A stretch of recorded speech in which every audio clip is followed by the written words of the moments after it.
అంటే మొన్న మా మాజీ ఎమ్మెల్యే ఆనంద్ గారి ఆధ్వర్యంలో స్థానిక ప్రభుత్వ కళాశాల విద్యార్థులు ఇబ్బంది పడుతున్నారు కాబట్టి మేమందరం వెళ్ళి సందర్శించడం జరిగింది.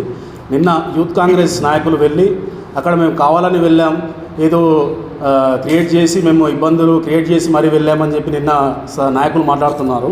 యాక్చువల్గా ఇది 28th రోజు పేపర్లో వచ్చింది కళాశాల పరిస్థితి ఇది అని చెప్పి, వాట్సాప్ న్యూస్ గ్రూప్లలో వచ్చింది.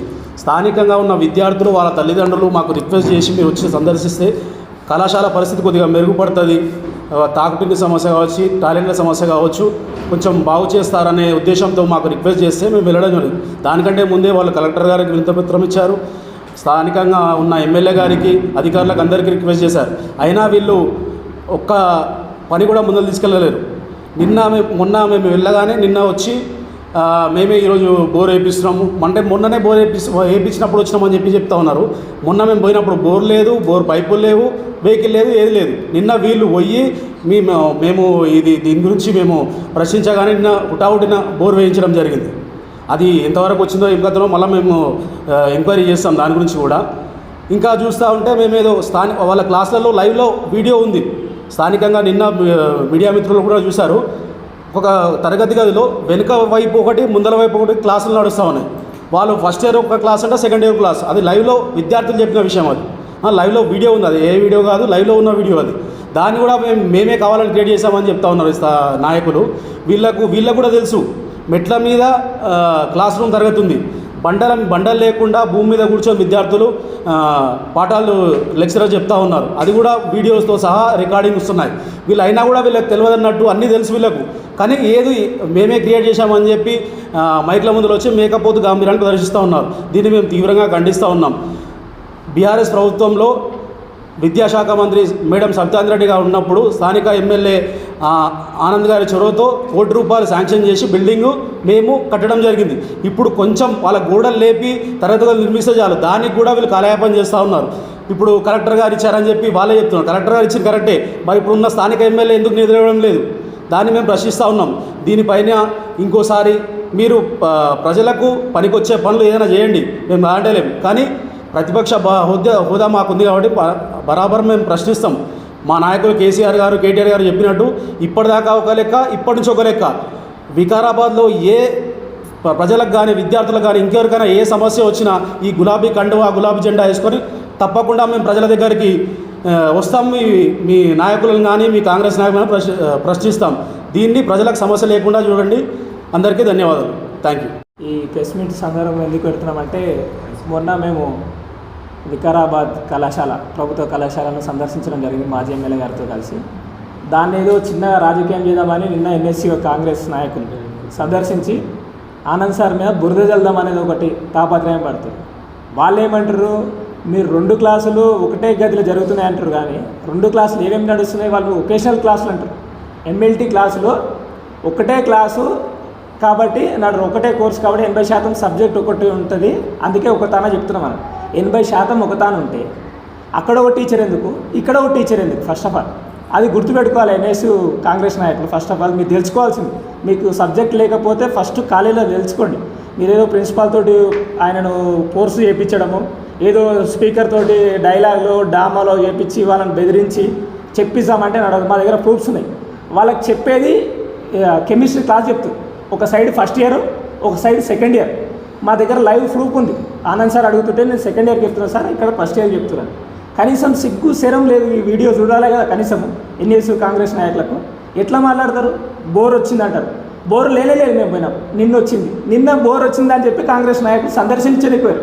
అంతకుముందు ఎందుకు వెళ్ళలేదు? మరి 40 రోజుల నుంచి ప్రత్యుత్తరాలు జరుపుతారట. ఎవరు? కాంగ్రెస్ నాయకులకు కానీ, కలెక్టర్కి కానీ, లెక్చరరే చెప్తారు, సార్ మా పరిస్థితి లేదు. గతంలో ప్రసాద్ కుమార్ బై ఎలక్షన్లో 2007లో గెలిచారు. 2012లో మినిస్టర్ అయినాడు జౌళి శాఖ మంత్రి. అంటే అప్పుడు 7 సంవత్సరాలు, ఇప్పుడు 2.5 సంవత్సరాలు, 10 సంవత్సరాలు వికారాబాద్ను పాలించింది ప్రసాద్ కుమార్. కానీ ఆనందన్న 5 సంవత్సరాలు, అందులో 2 సంవత్సరాలు కరోనా పోయింది, 1 సంవత్సరం ఎలక్షన్ కోడ్లో పోతే సంవత్సరంన్నరలా వికారాబాద్ అభివృద్ధి ఏందో చూపించాడు. వికారాబాద్ మెడికల్ కాలేజ్ కానీ, వికారాబాద్ జూనియర్ కాలేజ్ కానీ, వికారాబాద్ డిగ్రీ ప్రభుత్వ కాలేజ్ కానీ, వికారాబాద్కి బెజీ కానీ, వికారాబాద్ కలెక్టర్ కానీ, వికారాబాద్లో ఉన్న జిల్లా పరిషత్ కార్యాలయాలు కానీ మొత్తం తీసుకొచ్చింది ఆనందం.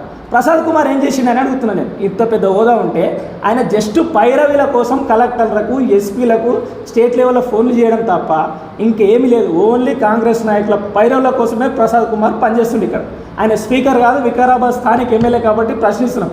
వాళ్ళ కూతురే చెప్తుంది అసెంబ్లీలో ఉంటే స్పీకర్ అంట, వికారాబాద్ కాన్స్టిట్యూన్సీకి వస్తే ఎమ్మెల్యేలు అంట. అందుకే మేము స్థానికంగా ఉన్న ఎమ్మెల్యేని ప్రశ్నిస్తున్నాం, స్పీకర్ని ప్రశ్నిస్తలే, ఎమ్మెల్యేని ప్రశ్నిస్తున్నాం.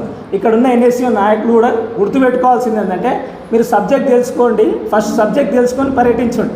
మేము ప్రతిపక్ష హోదా మేము ఏదో చూపిస్తున్నాము, మేము ప్రయత్నిస్తాం. బీఆర్ఎస్ పార్టీ ప్రతిపక్షంగా కొట్లాడుతుంది, ఫైట్ చేస్తుంది. 100% మీరు ఇచ్చిన హామీల మీద ఫైట్ చేస్తాం. మాట్లాడడానికి ఒకటి నేను చెప్పగలుగుతా అంటే, గతంలో ఆనంద్ ప్రభుత్వంలో, బీఆర్ఎస్ ప్రభుత్వంలో 6 రూమ్లు కట్టిర్రు. స్ట్రెంత్ అంటే మా ప్రభుత్వం వెళ్ళిపోయేసరికి 350 స్ట్రెంత్ ఉంది. 350 సరిపడా కళాశాల ఉంది. అయినా కానీ మా ఆనంద్ సార్ ముందు చూపుతోటి ₹1 కోటి శాంక్షన్ చేయించారు. ఎక్స్ట్రా 10 రూములు కావాలి, ఇంకా ప్రభుత్వ డిగ్రీ కళాశాల కూడా మంజూరు చేయించినాం కాబట్టి. ఆయన ఇప్పుడు స్ట్రెంత్ పెరిగింది. ఎప్పుడు 2024-25లో 400 అయింది, 2026లో 800 అయింది. మరి స్ట్రెంత్ పెరిగినప్పుడు మీకు కనీసం ఇటుక గోడలు పెట్టి గదులు పెంచాలనే సోయి లేకుండా స్పీకర్కి. ఒకటి గుర్తుపెట్టుకోండి ఎన్ఎస్సీ నాయకులారా, మీరు ఏదో స్పీకర్ భజన చేద్దామనో లేకపోతే ఆ భజన చేద్దామని కాదు, విద్యార్థుల భవిష్యత్తు మీద ప్రోగ్రామ్ చేయండి. ఇంతకుముందు మేము ప్రతిపక్షంలో ఉన్నప్పుడు బల్మూరు వెంకట్ కూడా ఇదే విద్యార్థులతో వెళ్ళాడి ఈరోజు ఎమ్మెల్సీ అయ్యాడు. ఈడ మీరు ఏదో అయిదామని వికారాలు చేద్దామనుకుంటే మీ కాలం జరిగిపోయింది, మీ నూకలు దగ్గర పడి మీ టర్మ్ అయిపోయింది. కూడా ప్రసాద్ కుమార్ కూడా ₹1,000,000 అయిపోయింది వికారాబాద్లో. మీ పరిస్థితి చాలా దారుణంగా ఉంది. మీరు గుర్తుపెట్టుకొని తిరగండి. రేపు పొద్దున ఏ సమస్య ఉన్నా బీఆర్ఎస్ ముందుకు పోతుంది. బీఆర్ఎస్ తరఫున, బీఆర్ఎస్ పార్టీ తరఫున యువ నాయకులను ఖచ్చితంగా నిలదీస్తాం. మేము నన్ను అడ్డుకునే పరిస్థితి తీసుకొస్తాం, 100% అడ్డుకుంటాం. మొన్న మన ప్రభుత్వ జూనియర్ కాలేజీ అంటే మేము ఏదో ఉత్తగా టైంపాస్కో ఏదో అదైనా పోయే ఉద్దేశం ఆనంద్ సార్కి అసలే లేదు. అసలు పని కూడా సార్ చేయదు. ఫస్ట్ ఆఫ్ ఆల్ ఏంటంటే, పబ్లిక్ ఇప్పుడు వస్తురు, విద్యార్థులే కానీ, ఇలా మార్కెట్ యార్డు రైతులు కానీ, యూరియా మీద రైతులు కానీ మా దగ్గరకు వస్తురు. మాకు పబ్లిక్ ఒక 5 సంవత్సరాలు ప్రతిపక్ష హోదా కలిగించారు. ఆ ప్రతిపక్ష హోదాను మేము నెరవేర్చుకుంటున్నాం. ఇట్లా ఇప్పుడు పబ్లిక్ వస్తురు, మనకు వాళ్ళ సమస్యలు చేస్తున్నారు. దాని మీద ఇప్పుడు ప్రతిపక్ష హోదా ఉంది కాబట్టి మేము పోరాడుతున్నాం. మాతోటి అయ్యే పనులు మేము చేస్తున్నాం. మొన్న కాంగ్రెస్ నాయకులు ఇప్పుడు వాస్తవం చెప్పాలంటే మాతో ఆ రోజు వెళ్ళిన ప్రతి ప్రూఫ్స్ కూడా ఉన్నాయి, అన్ని ప్రూఫ్స్ ఉన్నాయి.